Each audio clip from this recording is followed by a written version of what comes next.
¿Qué tal? Buenas tardes. En primer lugar, disculparme por la demora. Tuve un incidente el- en el colegio de mi hija, pero ya pude solucionarlo todo y he podido regresar para continuar con nuestras ponencias. Dando continuidad a las actividades académicas que ya se están realizando, vamos a tocar el tema el día de hoy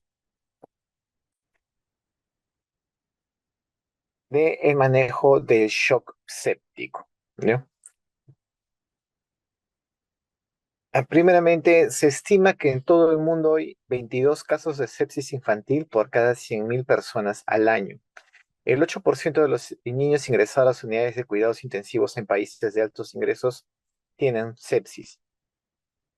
La mayoría de las muertes por sepsis se asocian con shock séptico refractario o síndrome de disfunción multiorgánica orgánica múltiple. La mayoría de las muertes ocurren entre las primeras 48 a 72 horas.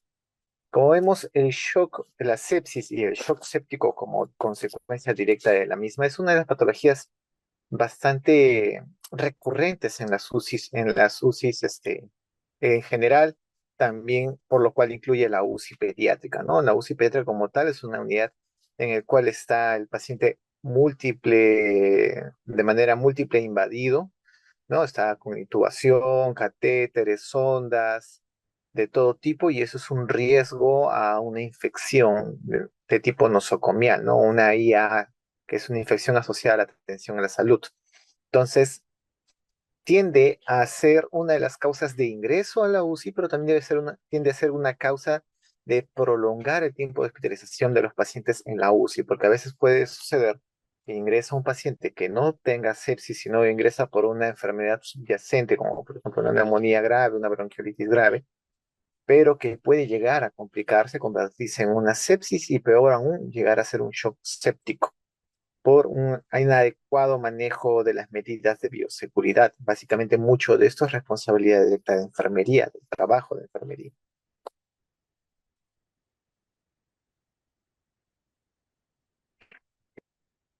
Vamos a la parte de definiciones. Primero vamos a entender qué es un síndrome de respuesta inflamatoria sistémica, el SRIS, o de sus siglas en inglés, el SIRS, ¿no? Systemic Inflammatory Response Syndrome. En pediatría se define como la presencia de al menos dos de los siguientes criterios, uno de los cuales debe ser un cambio en la temperatura o en el número de leucocitos. Son dos puntos muy importantes que hay que tener en cuenta. Cambio en la temperatura corporal, generando hipertermia o hipotermia. Vamos a ver más adelante que un estado de sepsis no solo se va a definir por la presencia de hipertermia en los lactantes menores y en los neonatos, una forma de manifestar sepsis es un estado de hipotermia o una falta de regulación térmica. Entonces, hace referencia al cambio de temperatura corporal, no dice directamente hipertermia, sino un cambio de temperatura corporal. Esta puede ser al alza o a la disminución de la temperatura corporal normal de la persona, en este caso del niño. Taquicardia, frecuencia cardíaca inadecuada para la edad en ausencia de estímulos externos o bradicardia en un niño. De igual forma, la alteración de la frecuencia cardíaca sea esta una tendencia a la taquicardia, que es en la mayoría de los casos, pero también se puede dar una bradicardia, es un signo de un problema de una respuesta inflamatoria sistémica. La taquimnia, que es la frecuencia respiratoria inadecuada para la edad o necesidad de ventilación mecánica por un proceso agudo no relacionado con la enfermedad neuromuscular subyacente o necesidad de anestesia general. Por ejemplo, si nosotros no estamos sospechando de un paciente que empieza a tener una alteración de la respiración, pero es producto de un paciente que ha sufrido un TEC, o sea, está un traumatismo cráneoencefálico y algunas veces, algunas consecuencias de ello es una respiración rápida, esa no es un signo indicativo de sepsis. Se refiere a la taquimia como clínica de un proceso respiratorio agudo como tal, no como una consecuencia de una degeneración neuromuscular o una alteración del estado de conciencia relacionado a un TEC o cualquier afección neurológica. Cambios en los leucocitos se refiere a la leucocitosis o leucopenia, así igual como la temperatura. Cuando hablamos de leucocitosis son de niveles elevados por encima de los valores normales o leucopenia cuando hablamos valores menos a lo normal en el paciente. No secundaria a la quimioterapia o presenta formas jóvenes de neutrófilos en la sangre periférica, ¿no? O sea, cuando hablamos directamente esta alteración en respuesta al proceso infeccioso. Entonces, ¿qué podemos entender como sepsis? Sepsis es una disfunción orgánica potencialmente mortal. La sepsis como tal no es mortal, pero tiene una gran potencial de convertirse en un proceso mortal, secundario a una respuesta desregulada del huésped a una infección. Entonces, la sepsis es una respuesta inflamatoria sistémica, en este caso directamente asociada a un proceso infeccioso. ¿Hay respuestas inflamatorias sistémicas que no vayan directamente a un proceso inflamatorio? Sí, hay respuestas, por ejemplo, en la época del COVID en los niños empezó a bastante a identificarse el síndrome Kawasaki, que es un síndrome de respuesta inflamatoria sistémica también. Pero en este caso no es una respuesta directamente asociada a la infección de COVID como tal. Era que después del proceso del COVID pasaba un determinado tiempo y generaba una respuesta inflamatoria sistémica, ¿ya? Entonces, a eso se le denominaba el síndrome Kawasaki o Kawasaki mini, como se le decía, según dependiendo de el grado de inflamación sistémica. Entonces, todos los SIRS no son producto de una sepsis, de una infección. Una SIRS asociada a una infección, eso se convierte en una sepsis, ¿ya? Eso es lo que lo diferencia en cualquier otro síndrome inflamatorio relacionado con procesos autoinmunes. Como ya tenemos claro que la sepsis es un proceso inflamatorio sistémico, en este caso directamente relacionado a un proceso infeccioso, independientemente de su foco de inicio, sea dérmico, gastrointestinal, pulmonar, o hasta puede ser a nivel central, un proceso infeccioso a nivel central, el shock séptico es el subconjunto de la misma sintomatología de la sepsis con una disfunción circulatoria y una disfunción celular metabólica asociado con un mayor riesgo de mortalidad. O sea, no solo ya es un proceso inflamatorio sistémico de un origen infeccioso, sino que este proceso inflamatorio ya empieza a afectar la hemodinamia del paciente y alterar los procesos metabólicos del mismo. Entonces, eso ya se convierte en un shock séptico. Puede ser la falla aguda en la producción de energía celular secundaria a una disminución en el aporte de oxígeno a los tejidos. Como se está viendo afectada la hemodinamia como tal, entonces la sangre no va a llegar donde debería llegar y no puede llevar los nutrientes a las células de los tejidos, por lo tanto estas células en los tejidos entran en un estado de hipoxia y de alteración energética porque no llegan los nutrientes debido pues a la caída de la presión arterial. La presión arterial objetivo. No hay un consenso sobre la presión arterial media como tal. El objetivo que uno busca es que la presión arterial media o la presión arterial como tal se debe mantener entre el percentil 5 y 50 de acuerdo a la edad de los niños. Eh, en el caso de shock séptico y otras disfunciones orgánicas asociadas con la sepsis. Sin embargo, en la práctica, el objetivo es una PAN por encima del percentil 5. En la práctica, cuando encontramos una presión arterial media o una presión arterial sistólica por debajo del percentil 5, ya estamos hablando que está en un estado de shock. Y si eso viene asociado a un proceso infeccioso, pues ya hablamos de un shock séptico. Las presiones arteriales más bajas son aceptables si otras variables hemodinámicas, por ejemplo, el estado mental, la perfusión, la diuresis y el lactato se mantienen adecuados. Recuerden que el gasto cardíaco que nosotros evaluamos, vamos a evaluar el gasto cardíaco como llenado capilar, perfusión renal, temperatura central. Entonces, por más que las presiones probablemente puedan estar un poco bajas, pero si se mantienen esos tres elementos bien, no podremos, o sea, podemos decir que el paciente aún no entra en un estado de shock.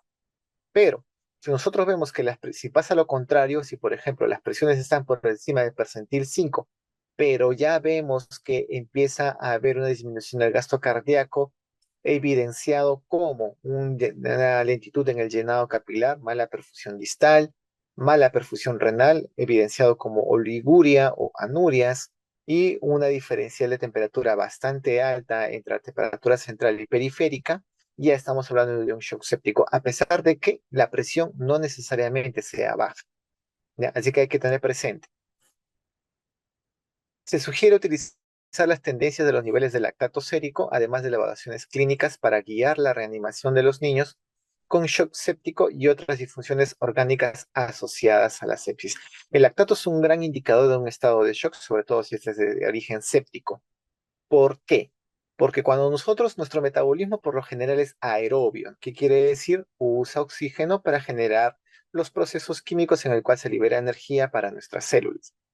Pero cuando entra un paciente en estado de shock, al no llegar los nutrientes ni el oxígeno en la cantidad suficiente a los tejidos, empieza a haber un estado de hipoxia. Quiere decir que no llega oxígeno a los tejidos. Los tejidos van a usar una ruta alterna para elaborar energía. Esta ruta alterna es el metabolismo anaerobio. Y uno de los principales elementos de desecho del ciclo anaerobio es el ácido láctico, que dentro de la sangre se puede medir indirectamente a través del lactato. Entonces, si nosotros vemos un lactato elevado, quiere decir que hay un proceso hipóxico mayoritario que indirectamente nos dice que está en un estado de shock séptico. ¿Ya? Entonces, es muy importante la medición del lactato, siempre y cuando tenga a la mano pues, este laboratorio, el sistema de AGA que nos permita hacer un control. Pues si no, nos guiaremos básicamente en la parte clínica. ¿Sí? Estos en manera general los parámetros para definir taquicardia, bradicardia, taquimia, leucocitosis o hipotensión arterial. Esa es la regla, el consenso Goldstein del 2005 que hasta ahora se sigue aplicando, pero recuerden que hay tablas específicas para poder desarrollar los límites de la presión en base a la talla del paciente.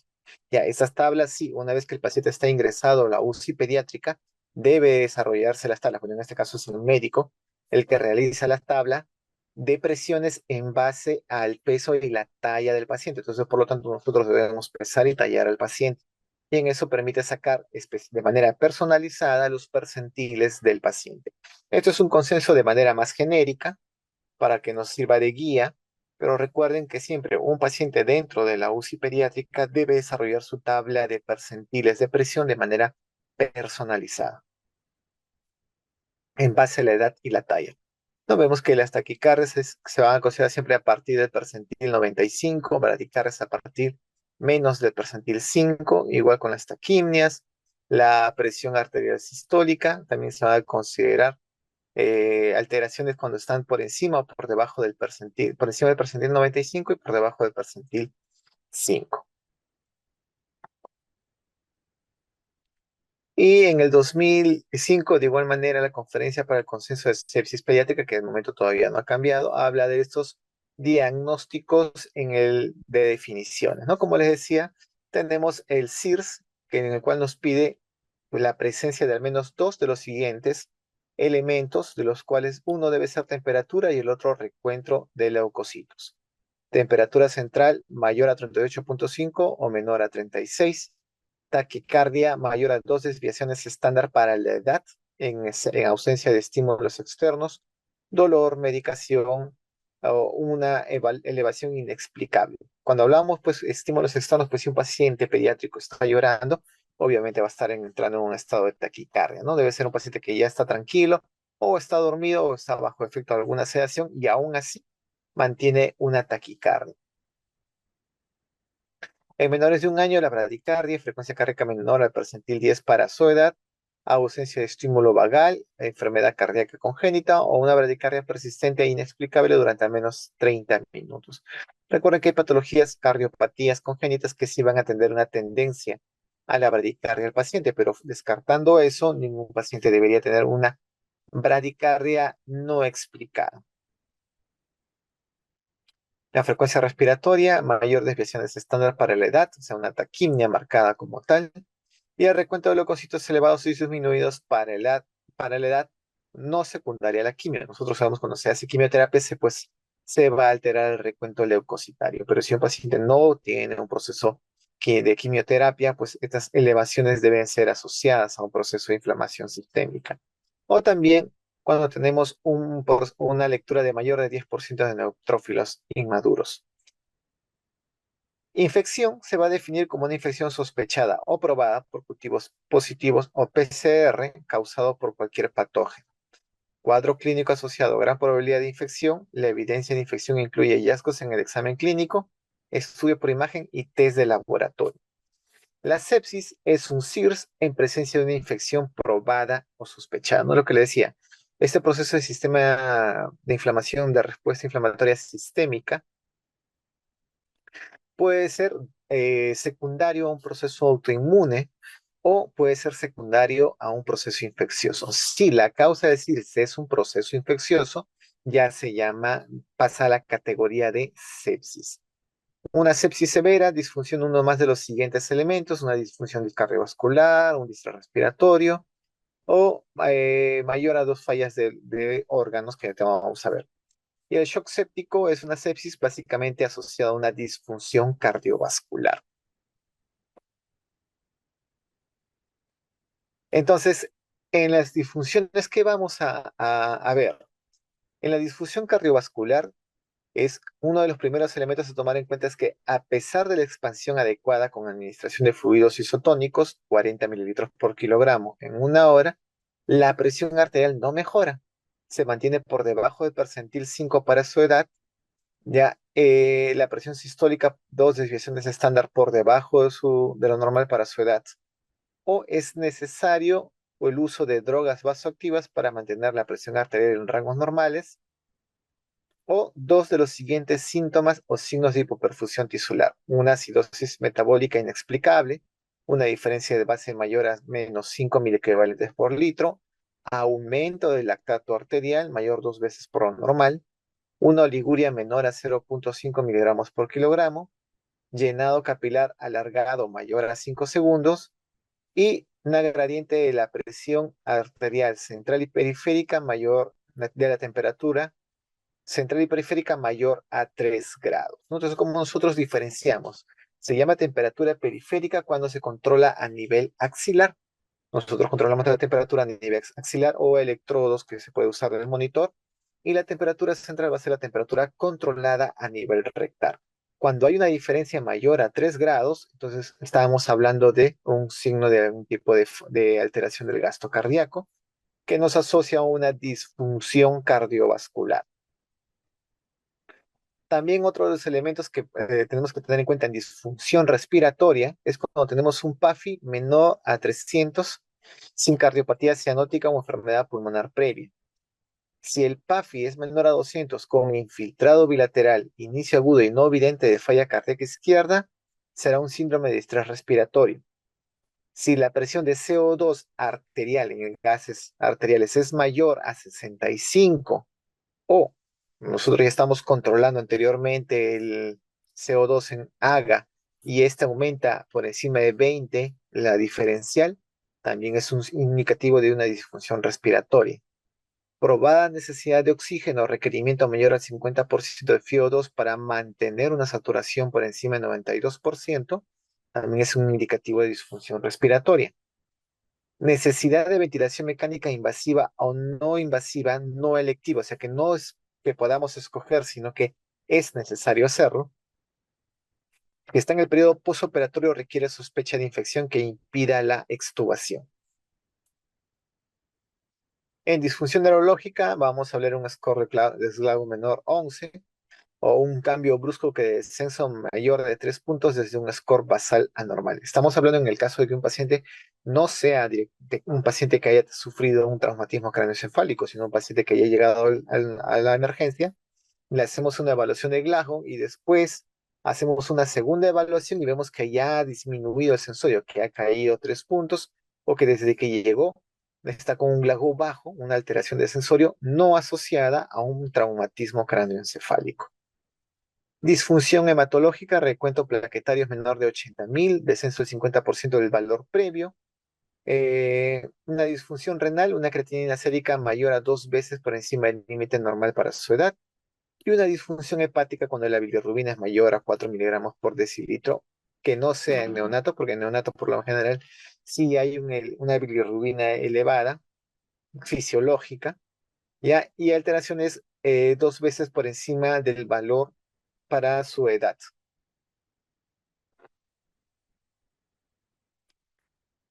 Tenemos uno de los elementos para la evaluación de la sepsis, que es la escala SOFA, el criterio de SOFA. En el puntaje se va de 1 a 4, en el cual tenemos pues los diferentes factores de evaluación. La respiración, que toma la relación al PAFI, si es mayor a 401, mayor a 302, disculpen, menor a 400, menor a 300, menor a 200 y menor a 100. Cada uno va a tener un puntaje. La alteración, el conteo de plaquetas, cuando es menor a 150.000, menor a 100.000, menor a 50.000 y menor a 25.000. La elevación de la bilirrubina, que nos permite evaluar indirectamente la función hepática, cuando tenemos de 1 a 1,9 miligramos, de 2 a 5,9, de 6 a 12 y mayor a 2 miligramos. Las hipotensiones, cuando hablamos de la presión arterial media, menor a 70, el uso necesario de dopamina o dobutamina, cualquier dosis. La dopamina mayor a 5 microgramos kilo minuto, o adrenalina y noradrenalina mayor a sus puntajes. Y de igual manera, cuando hablamos la dopamina por encima mayor, una dosis necesaria mayor a 15 microgramos kilo minuto. La escala Glasgow, cuando se mantiene en lúcido y cuando va a ir bajando, los puntajes van aumentando. Un puntaje mayor a 2 ya se considera sepsis, y a mayor puntaje se va a determinar pues este, un deterioro en la funcionalidad del organismo, ¿no? La función renal, cuando se mide directamente la creatinina, de 1 a 1,9, de 2, de 3,5 a 4,9, y de mayor a 5, la dosis de 5 miligramos, ¿no? Entonces, cuando vemos esta alteración a mayor puntaje, pues la predicción va a ser mala en el caso de los pacientes. Pero eso se aplica básicamente en adultos. Tenemos el Quick SOFA, que es básicamente evalúa rápidamente la frecuencia respiratoria, igual o superior a 22, cambio de nivel de conciencia verificado en la aplicación de escala de Gauss menor a 13, la presión sistólica menor igual a 100. Si tiene más de 2 puntos ya se considera un estado de sepsis.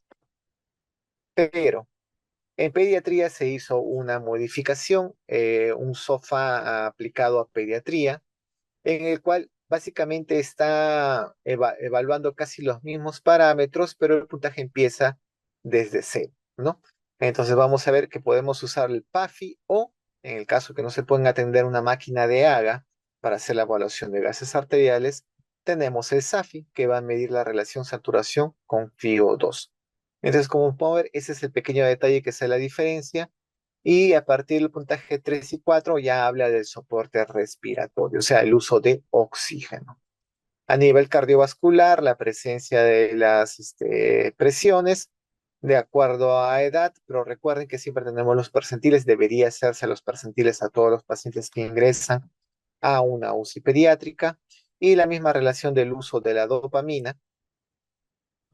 La diferencia es que acá la noradrenalina debería ser menor a 0,1 microgramos kilogramo minuto, y una adrenalina mayor a 0,1 microgramos kilo minuto ya es de mal pronóstico, ¿no? El Glasgow de igual manera, aplicando obviamente la escala modificada del Glasgow para pediátricos. La función renal, en base a la edad, se va a ir poniendo los datos en la información, y de igual manera la diuresis, que en este caso, no como en adultos, no hablamos de un volumen total, sino de un débito urinario. ¿Qué quiere decir el débito? Es el volumen de orina en relación al tiempo y al peso del paciente. En este caso, si es menor a 0,6 mililitros kilogramo hora, le da un puntaje de 3, pero si disminuye es más bajo todavía, a 0,3 miligramos kilogramo hora, ya estamos hablando de un puntaje máximo. En el caso de la coagulación, el conteo de plaquetas sigue siendo igual, no se modifica. De igual manera en la bilirrubina, ¿no? Entonces es una ligera modificación que se hizo, apuntado a la población pediátrica, a la escala SOFA. Ya se hicieron estudios de validación en el cual se hizo, pues no, este es de, a ver, no llegué a copiarle el año en que se hizo la validación, pero las principales este, conclusiones es que es sepsis, infección sospechada o confirmada asociada con aumento agudo de la puntuación del SOFA pediátrico mayor a 2 puntos, ¿no? Ya mayor a 2 puntos para el SOFA pediátrico ya es un estado de sepsis. Y shock séptico, estado en que a pesar de la reanimación con líquidos, de manera adecuada, el paciente persiste hipotenso y requiere vasoactivos y también es asociado a un lactato sérico mayor a 2 miligramos por decilitro.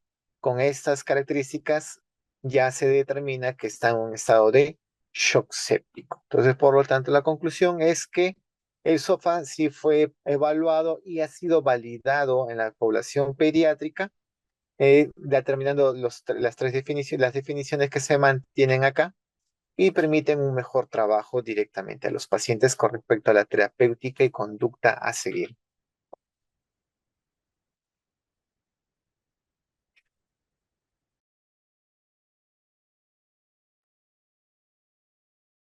Dentro del estado de shock séptico debemos determinar que hay sí ligeras diferencias. No todos los shocks, sobre todo en pediatría, se van a manifestar de la misma manera. Entonces tenemos dos grupos grandes de shock que en un paciente puede presentarse uno o el otro, o a veces primero uno y después se presenta el otro. Tenemos en el shock caliente o un shock hiperdinámico, una piel seca y caliente, un mínimo retraso del llenado capilar o es rápido, un aumento de presión diferencial. Eso es muy importante, la diferencial de presión. ¿A qué se refiere? Entre la presión sistólica y la presión diastólica. La diferencial por lo general está entre 40 y 60. ¿No? Por ejemplo, estamos acostumbrados a la norma de 120-80 en adultos, ¿no? Siempre estamos hablando de 40 de diferencia entre la sistólica y diastólica, pero cuando ya hablamos un diferencial de 60, entonces ya estábamos hablando de un estado de shock. ¿Qué quiere decir? Que la presión sistólica puede estar en 100, pero la presión diastólica va a estar en 30, 35, 20 y tantos. Entonces ya estamos hablando de pues, un diferencial bien marcado. Y aunque nosotros podamos ver un llenado capilar adecuado, el hecho de que la diastólica ya esté por debajo o un diferencial bien marcado, ya es un signo de un estado de shock. En este caso, un estado de shock caliente. Pulsos saltones, presión diastólica baja, justo lo que les explicaba, extremidades calientes, acá no va a haber un llenado capilar lento ni frialdad distal, una diuresis normal o disminuida. En cambio, en el shock frío o hipodinámico es el que más acostumbrados a identificar, ¿no? Tenemos la piel fría, pálida, grisácea, cianótica o una frialdad distal bien marcada, llenado capilar lento, extremidades moteadas, pulsos débiles y una oliguria, con una diuresis pues de un débito urinario de 1 cc por kilogramo por hora. Entonces, como experiencia, nos ha pasado varias veces que estamos en pleno reporte de enfermería y la colega dice pues que ha tenido un buen llenado capilar, que ha estado orinando adecuadamente dentro de los parámetros, pero nos percatamos pues que desde hace 3 o 4 horas ya la diferencial sistólica está bien marcada, tiene presiones sistólicas de 104 con diastólicas de 40, de 39, o sea, ya está muy borderline, ya hay un diferencial bastante marcado, y eso es un signo en el cual debemos, a veces no lo tomamos en consideración porque vemos que el llenado capilar está bien, pero recuerden que en un shock caliente, en un shock hiperdinámico, eso no es un signo, lo que nos va a mandar es la diferencia. Entonces es importante siempre tener presente cuando nosotros hacemos control de funciones vitales en una UCI, no solo copiar lo que muestra el monitor, sino analizar por qué muestra eso el monitor.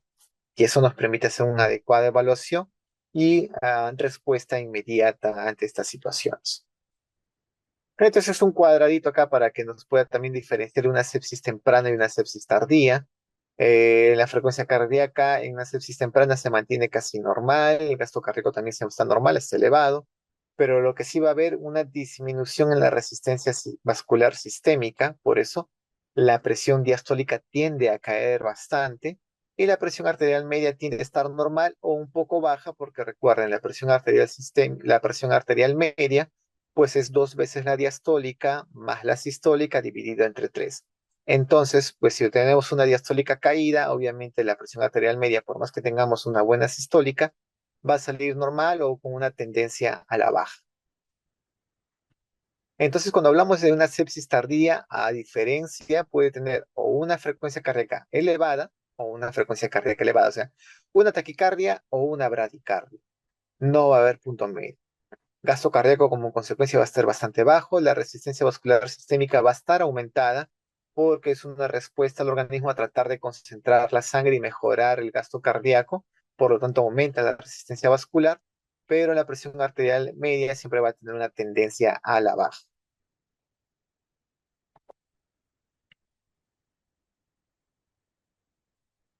Un paciente ingresado a la UCI pediátrica, ¿cuáles son los factores de riesgo? Se ve, se ha hecho los estudios, se ha observado que en caso de genética, la edad, la mujer, o sea, más menores, lactantes o neonatos, es mucho más fácil que logren desarrollar una sepsis si es que no se controla adecuadamente las medidas de bioseguridad. Pacientes con inmunosupresión congénita o adquirida, la presencia de dispositivos invasivos como el CBC, nutrición parenteral también es un alto riesgo de infección. La presencia de sonda vesical también por translocación bacteriana puede generar infecciones, sepsis. Todo paciente que está en una UCI pediátrica ya de por sí tiene el riesgo de hacer una sepsis. La intubación prolongada también es un indicativo de una neumonía asociada a ventilador mecánico y consecuencia una sepsis. Y cirugías recientes, sobre todo de origen abdominal, tienen un alto riesgo de generar una sepsis. De igual manera por translocación bacteriana.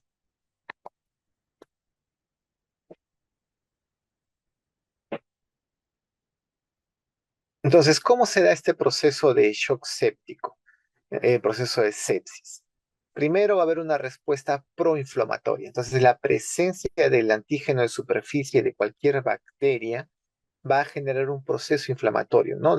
Toda bacteria tiene una cobertura que lo protege, esta cobertura tiene proteínas que van a ser de función antígena y esos antígenos que va a tener van a desencadenar una respuesta proinflamatoria. El organismo, por lo general, para compensar, genera una respuesta antiinflamatoria para compensar esta reacción del organismo ante la presencia del antígeno. Pero ya por el estado del paciente, del alcance de la infección o la inmadurez o un estado de inmunodeficiencia, va a haber una falla en la respuesta antiinflamatoria compensatoria. Entonces no va a haber nada que frene el proceso inflamatorio que está siendo generado por los antígenos de superficie de las bacterias en este caso, ¿no? Y se va a generar una inmunoparálisis. Y esto va a generar una inmunoparálisis, por lo tanto el organismo no va a poder regular todo este proceso y va a empezar a desarrollar aún de una manera exponencial una inflamación ya no a nivel central, sino a nivel periférico. La disfunción orgánica en sepsis involucra múltiples mecanismos. Los más comunes son la disfunción endotelial y microvascular, respuesta inmune, desregulación y reprogramación metabólica celular. Es importante esto. Cuando hablamos de disfunción endotelial y microvascular, vamos a ver que en este caso es lo que permite que la resistencia vascular disminuya. Y al disminuir la resistencia vascular, también va a caer la presión arterial. Y a nivel endotelial, pues puede generar mayor porosidad vascular, lo que va a permitir la salida de agua hacia el extracelular, lo que termina convirtiéndose en un edema, ¿no? O sea, no necesariamente el edema va a ser porque estamos sobrehidratando o el paciente no está orinando mucho. En este caso, el edema puede generarse a un aumento en la porosidad vascular directamente asociado a la disfunción endotelial y hace la salida de líquido intravascular al extracelular generando los edemas. Y a nivel microvascular, pues va a afectarse y va a generar un aumento una disminución de la resistencia vascular, generando como consecuencia caída de la presión arterial. Tanto las respuestas adaptativas como las patógenas resultan en una disfunción de la función del órgano. Según qué órgano se vea más afectado a la larga, este estado de hipoxia de manera constante y de caída de perfusión de este tejido, de este órgano, va a afectar su función y va a empezar a generar una falla, ¿no? Una disfunción orgánica. Entonces, en el shock séptico nuevamente se empieza a dar este proceso inflamatorio va a generar vasodilatación.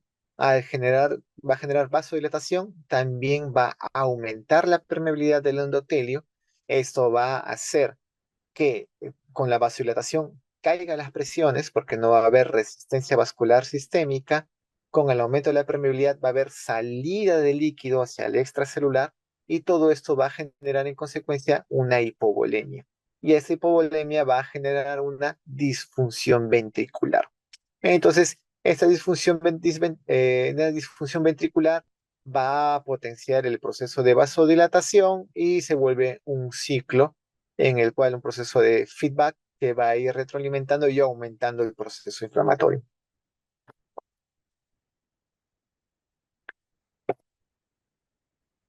Las manifestaciones clínicas. Vamos a sospechar de un choque séptico cuando alteración del estado de conciencia, irritabilidad, llanto inapropiado, somnolencia, confusión, mala interacción con los padres, letargo. Va a haber alteración de la circulación con frialdad, piel moteada, llenado capilar prolongado. Estos son los síntomas que siempre tenemos que estar buscando, sobre todo si estamos en una emergencia, en un área de emergencia, ¿no? Donde tal vez no todos los pacientes puedan estar monitorizados de manera constante. Pero si nosotros estamos en una UCI donde el paciente sí está siendo monitorizado, también hay que evidenciar las diferenciales y las taquicardias. Recuerden que las hipotensiones y las caídas de la presión arterial es la última manifestación de un proceso que ya empezó antes. El diagnóstico clínico de shock séptico se hace en niños que mantienen una infección sospechada manifiesta por hipotermia o hipertermia, una mala perfusión y una oliguria. Y como lo que les decía, ¿no? La hipotensión no es necesaria para el diagnóstico de shock séptico. La hipotensión es la última manifestación. Con que veamos los primeros signos que ya les mencioné, ¿no? El diferencial, taquicardia, diferencial de presión, diferencial de temperatura, letargia, aunque pueda tener buena presión, pero si estos elementos se ven afectados, ya podemos clasificarlo como un estado de shock séptico. En los hemocultivos, realizar toma de hemocultivos antes de la antibioticoterapia en donde no se retrase el inicio del tratamiento. Idealmente, una vez diagnosticado el estado de shock, debe iniciarse la cobertura antibiótica, pero antes de eso debe tomarse de manera inmediata al menos 2 hemocultivos. Dice actualmente la norma, 2 hemocultivos deberían tomarse. Si es posible de diferentes puntos, pero si es un paciente de difícil acceso, de un solo punto se toman los 2 hemocultivos. Identificación bacteriemia, identificar microorganismos para direccionamiento de antibiótico-terapia, reconocimiento de patógenos resistentes, porque es importante eso. Porque una vez que tomamos los hemocultivos, hacemos una cobertura antibiótica empírica, ¿no? Sospechamos por la clínica qué podría ser, qué no podría ser. Pero una vez con el resultado del hemocultivo, con su antibiograma, que nos va a permitir ver qué medicamentos son sensibles y qué medicamentos son resistentes, podemos redireccionar el tratamiento antibiótico. Considerar cultivos de otros fluidos si es que se puede realizar, como por ejemplo un urocultivo de examen de orina, un cultivo de líquido cefalorraquídeo a través de la punción lumbar. Si el paciente está intubado, un aspirado traqueal. Acá es un dato muy importante. A veces el paciente está extubado y nos piden aspirado traqueal o aspirado bronquial. Y a veces nos dicen, no, mételo la sonda por la nariz o mételo la sonda por la boca para que aspires la secreción que se encuentra a nivel traqueal. Y yo la pregunta, ¿ustedes creen que sería fidedigno esa muestra? Si la sonda para llegar al punto traqueal va a tener que pasar primero por ejemplo, si montamos por la nariz, por la rinofaringe, orofaringe, para que llegue a la tráquea. O si vamos a meter la sonda por la boca, va a tener que pasar por la boca como tal, la lengua, llegar a la orofaringe para después recién llegar a la tráquea a aspirar la secreción. Entonces, esa no es una muestra fidedigna, es una muestra contaminada. La bacteria que salga no sabemos si es una bacteria a nivel de la tráquea, es una bacteria a nivel de la boca, de la orofaringe o de la rinofaringe. Entonces, eso de aspirado traqueal por nariz y por boca no existe, eso no es verdad. Para hacer un aspirado traqueal el paciente tiene que estar intubado. Entonces, ahí sí podremos asegurar que la muestra no ha sido contaminada, si es que se toma correctamente también, obviamente, pero si se cumplen los requisitos de correcta manipulación, medidas de bioseguridad y tomamos la muestra, pues ahí sí aseguramos que esa muestra es 100% secreción traqueal o bronquial que no ha sido contaminada. Eso es muy importante, chicos.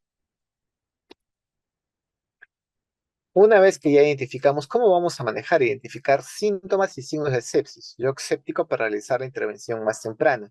Hay que estar observando, en este caso, pues básicamente enfermería que está al pie de la cama del paciente, constantemente evaluando y no solo copiando las funciones vitales.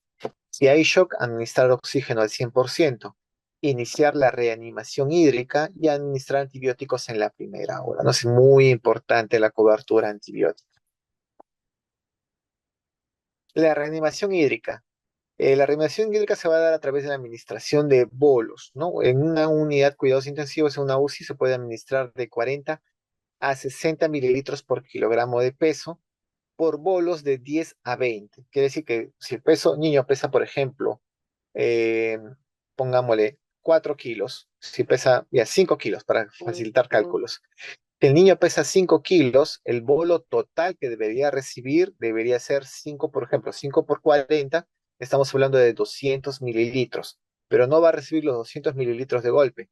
Primero recibe un primer bolo, que puede ser de 10 o 20 kilos, por ejemplo, pongámosle 20 kilos.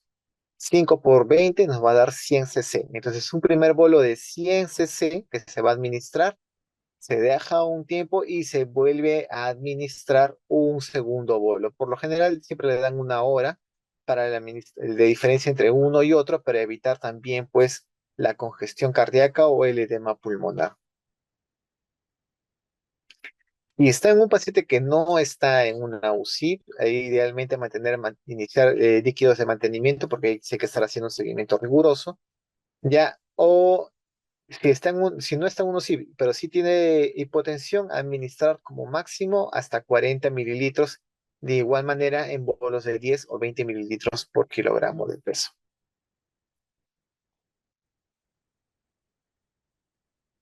Y en la reanimación hídrica, ¿cuál es lo mejor a usar?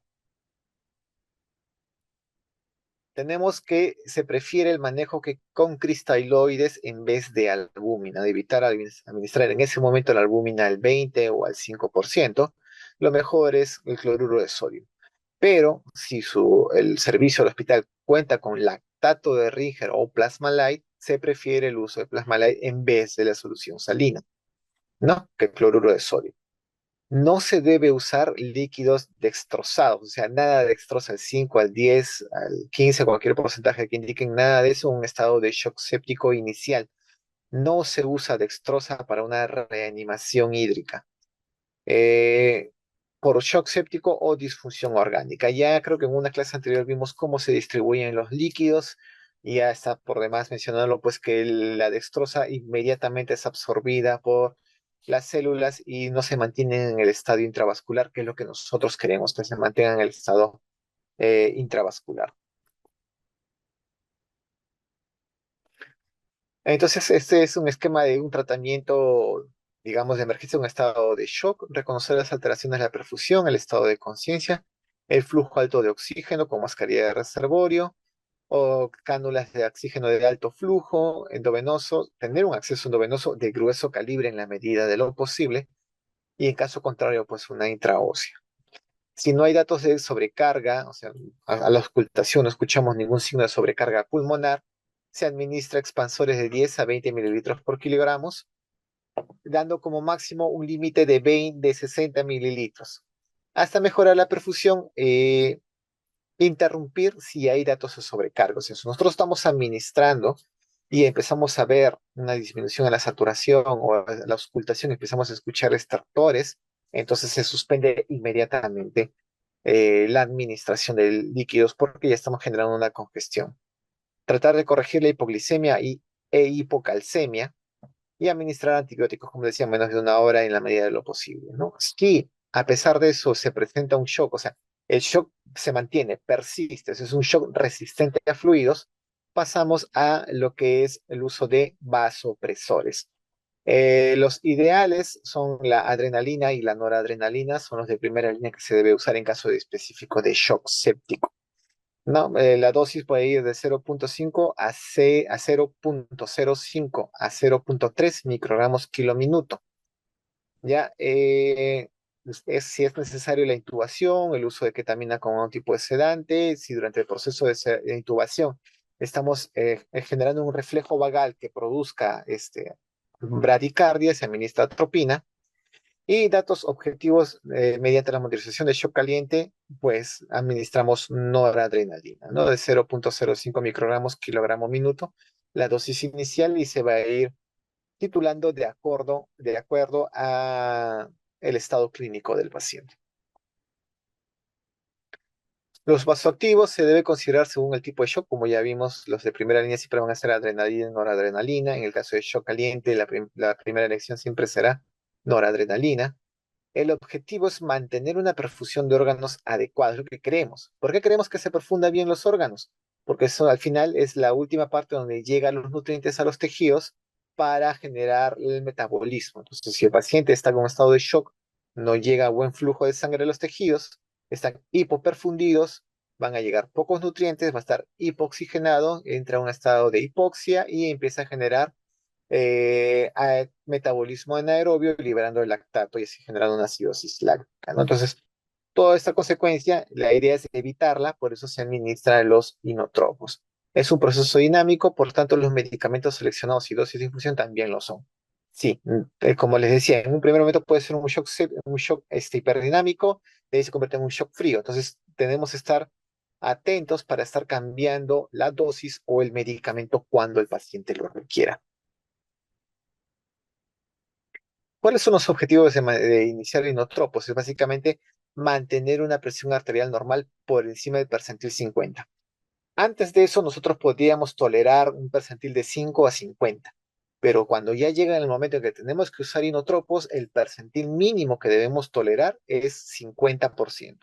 Entonces, si está menos del 50%, entonces los sinótropos, menos del percentil 50, los sinótropos no están haciendo adecuadamente su función. Hay que cambiarlos, rotarlos o aumentar la dosis para mejorar. O una vez que está ya con los sinótropos, buscamos que se mantenga siempre por encima del percentil 50. Frecuencia cardíaca dentro del rango normal. Por lo general, cuando se usa adrenalina, noradrenalina, tiende a haber una taquicardia, tratar de controlar siempre eso. Llenado capilar menor o igual a 2 segundos es lo que se busca, un gasto urinario mayor a un cc por kilo hora y una saturación venosa mayor a 70%, si es que se puede, a la mano que nos permita controlar pues, de manera constante la saturación venosa. Ojo que no es lo mismo la saturación venosa que la saturación de AGA. Del AGA es la saturación arterial. Lo que nosotros buscamos es la saturación venosa, que lo podemos sacar a través de un catéter venoso central. Lo único que requeriríamos sería el equipo de AGA.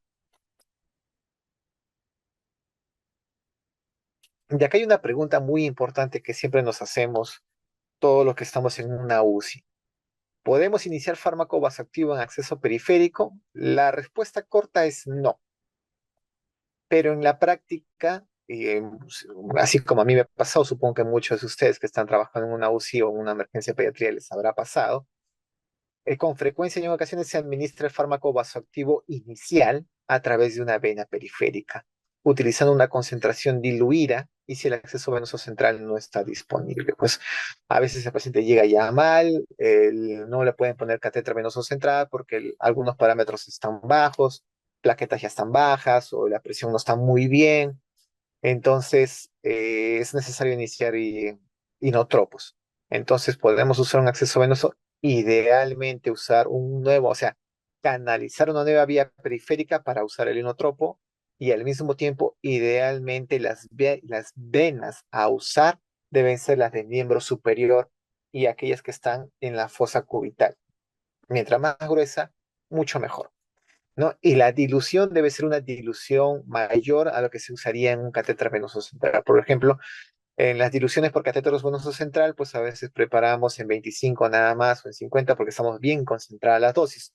Pero por vía periférica tendremos que diluirlo en 50 o si no en 100, porque tiene que estar diluido el medicamento para evitar daño al endotelio. El inotropo de elección que mejor es tolerado por vía periférica es la dopamina.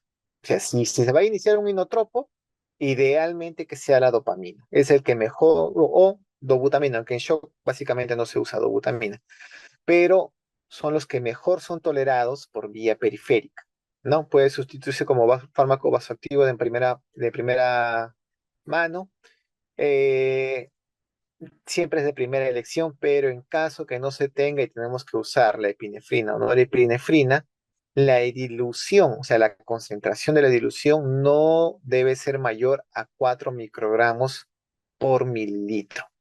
¿Ya? Hay que tener presente eso. Cuando por alguna razón el médico diga que no, tiene que usar dopamina, tiene que usar dopamina, no puede usar dopamina, sino adrena o noradrena, hacer estas indicaciones que se lo haga bien diluido y que sea solo temporal, y acelerar los otros procesos. Si hay que transfundir, se transfunde, si hay que pasar plaquetas, se pasa plaquetas para que pueda de una vez acceder a un catéter venoso central del vaso.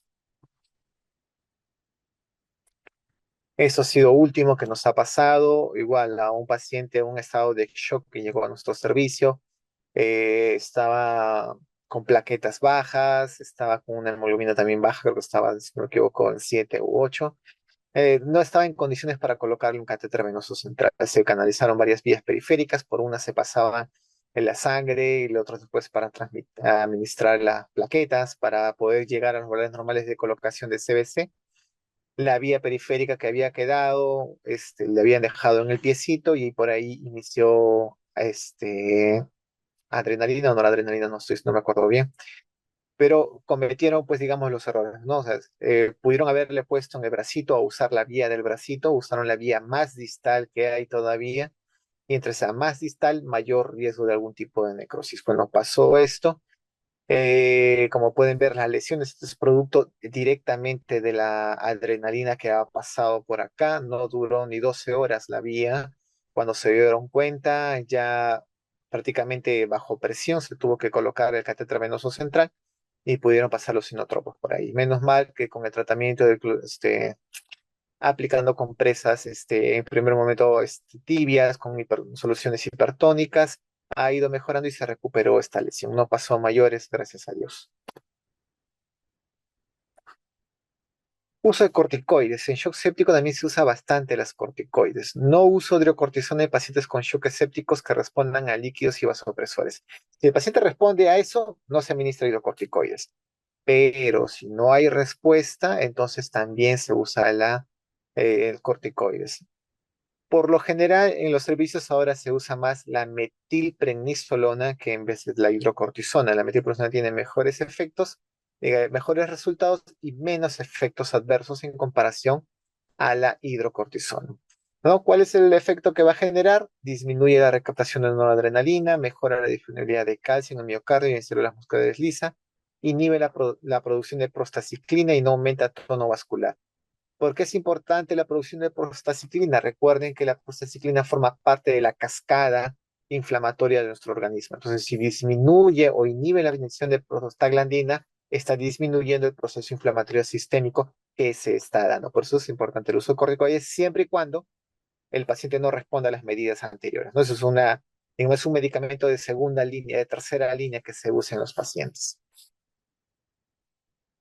Se sugiere el uso en pacientes que no respondan a una reanimación hídrica adecuada y vasopresores, no ayuda a la reducción de la mortalidad más rápida, ayuda a la pequeña reducción de la mortalidad, resolución más rápida del choque, no investigación de alta calidad que respalde o refute el corticoide. Como le digo, sigue siendo un medicamento de tercera línea, actualmente ya no se usa tanto la hidrocortisona, más se usa la metilprednisolona. Como les dije, tiene casi los mismos efectos, los mismos resultados, pero los efectos adversos tienden a ser menores. Transfusión. Vamos a transfundir a nuestro paciente que está en el shock séptico. Por lo general, no, a menos que se den estas condiciones.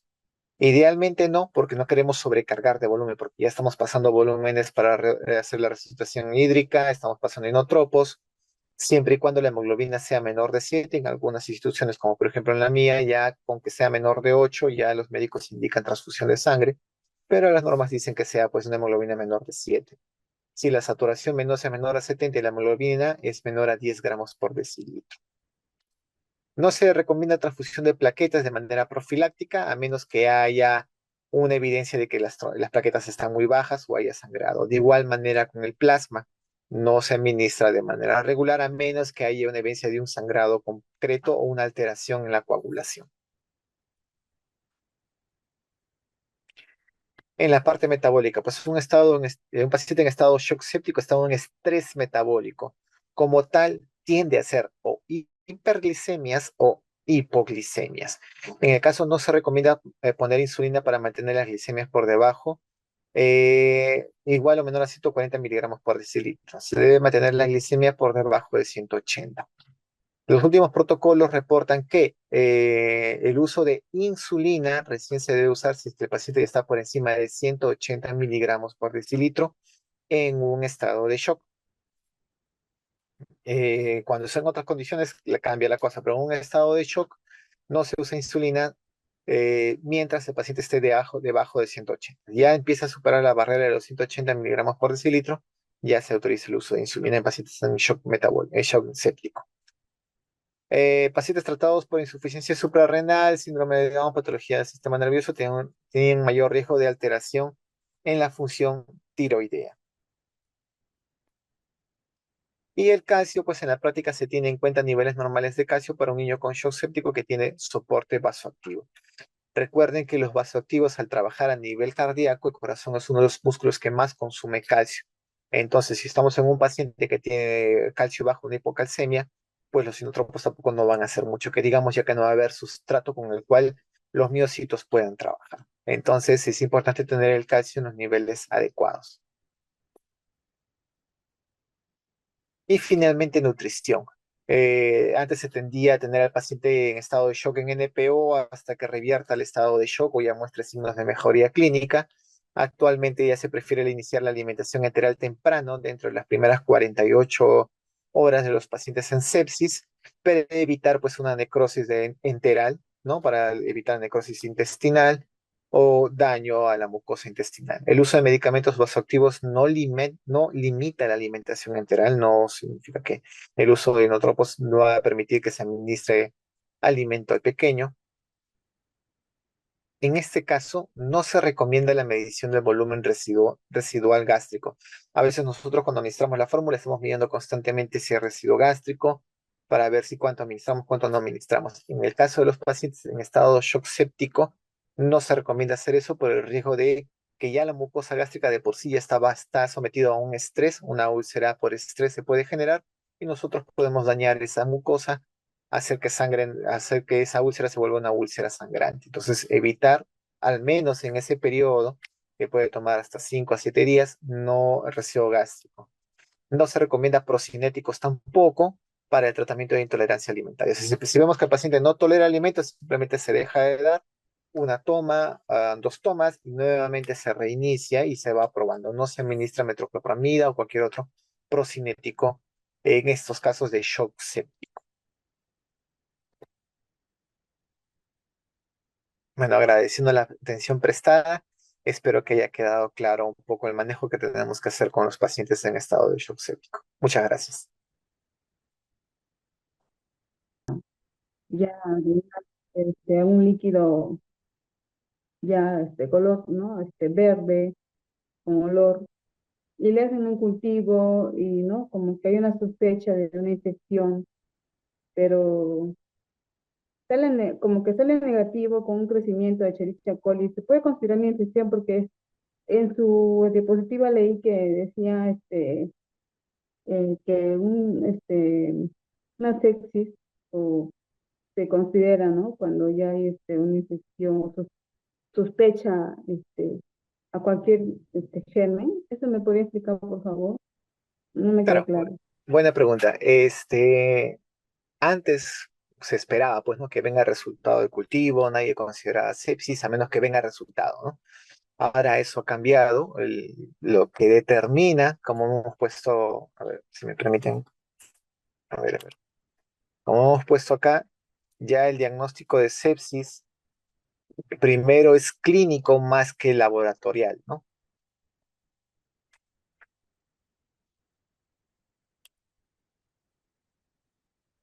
Entonces, como se muestra acá, ¿no? Entonces, el diagnóstico es, o sea, para sospechar a alguien que tenga sepsis, basta con que cumpla los dos elementos que ya se mencionó, si hay fiebre, si hay taquicardia, y si se presenta estos elementos más una sospecha de infección, ya está catalogado con sepsis.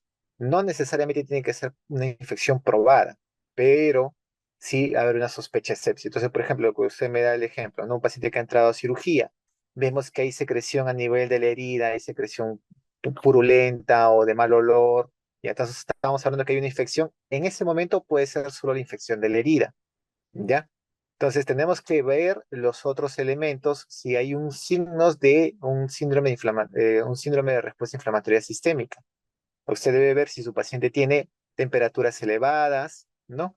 Temperaturas o en el examen de laboratorio los leucocitos están siendo muy elevados o están muy bajos.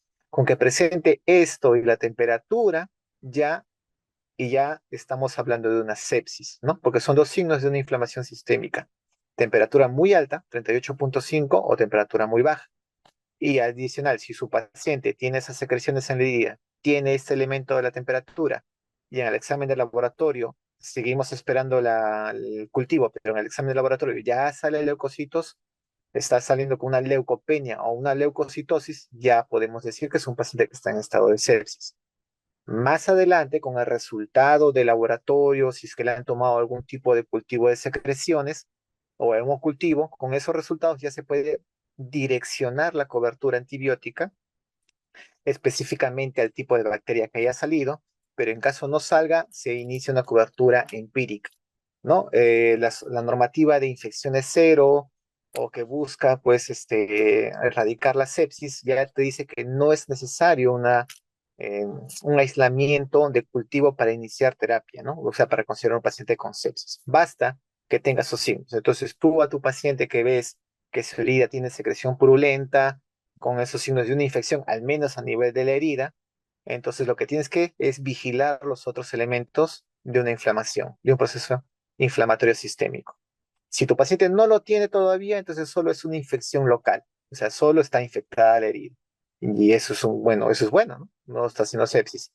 Pero si tú ves que tu paciente empieza a presentar cualquiera de estos elementos en el cual esté este de arriba presente, el de la temperatura, o basta que esté este presente, el de alteración en leucocitos, ya es una sepsis. Independientemente si lo cultivan y esperen al resultado de qué bacteria salga, ya es una sepsis. Sí, espero que haya quedado claro. Sí, sí, licenciado, gracias. O sea, y la Chiricha coli también puede causar una infección. Claro, claro. La sepsis no habla de un tipo de bacteria, puede ser cualquier tipo de bacteria. La sepsis habla de respuestas ante la presencia de esa bacteria. Puede ser Yo Escherichia tengo que saber. coli, puede ser streptococos, pseudomonas, estafilococos, hasta virus pueden generar un proceso séptico, porque la sepsis habla de una respuesta inflamatoria más que la causa como tal. Ya, Y ya, recuerden que en licenciado. los grupos etarios también van a variar las bacterias, pues, ¿no? Los más pequeños son de tipo bacterias tipo respiratorias, los más grandes tienden a ser colonizaciones. Independientemente del tipo de bacteria, puede diagnosticarse como sepsis. Gracias, licenciado.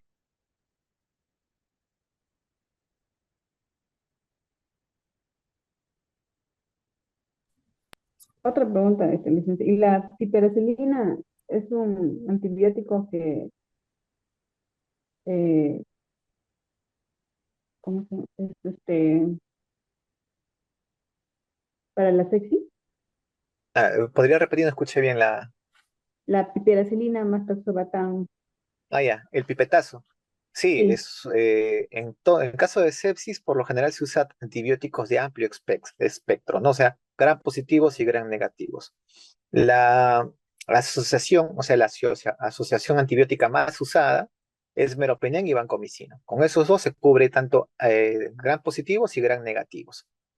Pero si en el cultivo sale resultado, pues si ya eso se base a cultivo, sale el antibiograma y ven pues que es resistente al mero, que es resistente al banco, Ya se pasa a antibióticos mucho más fuertes, como el pipetazo, como mencionas, a veces colistina, ¿no? A veces sulfamethoxazol endovenoso. Entonces son antibióticos mucho más potentes y por lo general de uso restringido, ¿no? Este tipo de antibióticos solo son autorizados por el infectólogo.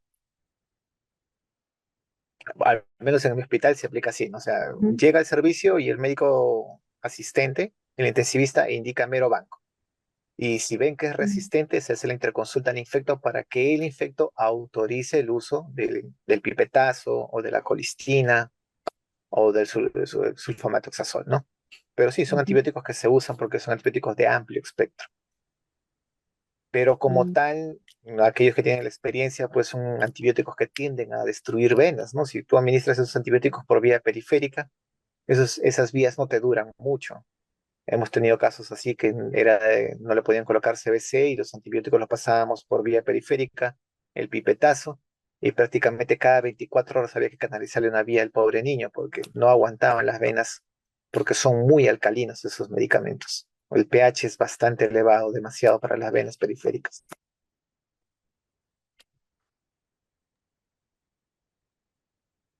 ya, licenciado.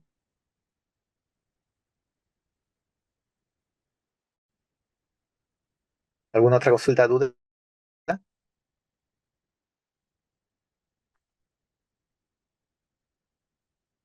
Entiendo que todos trabajan en una UCI, ¿no? O algunos trabajan en emergencias. No, yo ingresé, por ejemplo, a hospitalización pediátrica. Ah, por ejemplo, la hospitalización es muy importante si se dan cuenta que cuando hagamos los controles de presión, estar cuidando ese detalle de los llenados capilares, ¿no?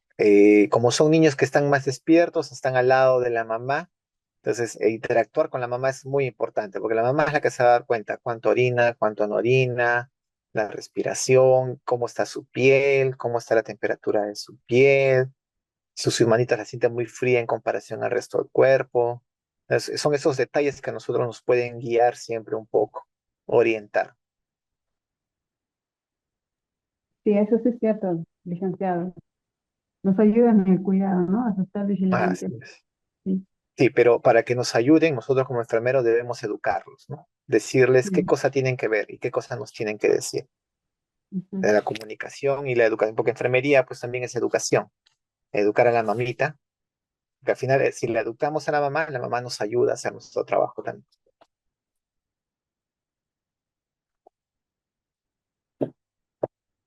Bueno, creo que no hay ninguna otra pregunta.